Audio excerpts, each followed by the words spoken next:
Hello and welcome to Euractiv's EU Tweets of the Week. Boris and Ursula have ill-fated dinner.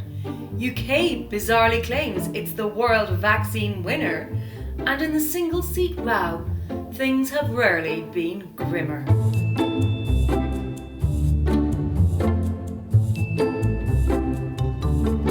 This week we are supported by SGI Europe. More about them later on.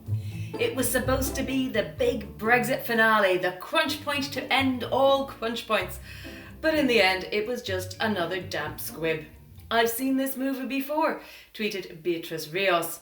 If British PM Boris Johnson was in a good mood as he set off to Brussels for dinner with Commission President Ursula von der Leyen, he certainly wasn't by the time he headed home. Much was made of Boris's dishevelled appearance and the fact that fish was on the menu. Bruno Waterfield broke out all the puns. Barnier says no place for compromise. You're so shellfish, complains Frost. Boris sells his soul. Thank God, says VDL, we're all just prawns in Macron's game. You get the picture.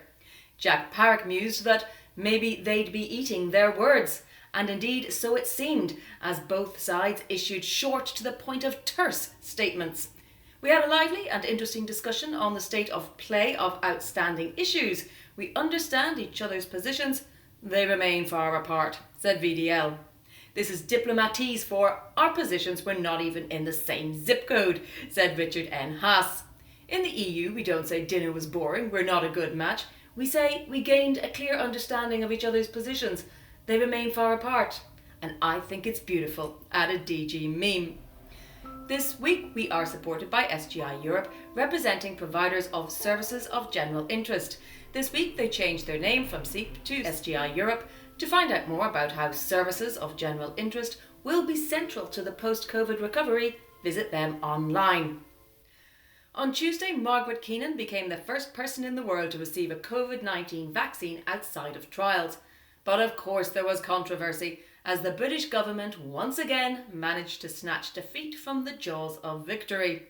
MP for Reading, Alok Sharma, couldn't help but beam with patriotic pride as he claimed that in years to come we will remember this moment as the day the UK led humanity's charge against this disease.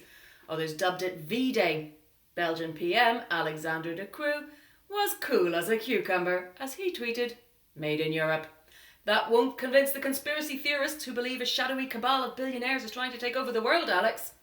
As Cornelius Mendes jokingly wondered how Bill Gates is going to spend his second day in control of Margaret Keenan, 90, from Coventry. Finally this week, it's the Strasbourg single-seat debacle all over again. Yes, I know it's a bit like Groundhog Day, but don't blame me, blame 2020. European Parliament President David Sassoli said he would go to Strasbourg to formally open the plenary session, but that all the MEPs would work remotely from Brussels or home. We are hitting a new level of absurdity with the two seats drama, said Beatrice Rios. MEP assistant said Sassoli attending the plenary from Strasbourg on his own is the equivalent of someone jumping on a grenade to save his pals, or just plain weird. I'm going with weird. I know that politics is about symbols, but should we congratulate ourselves on symbols when they are so ridiculous? Asked Jean-François Girard. Michel Van Hulten is just incredulous.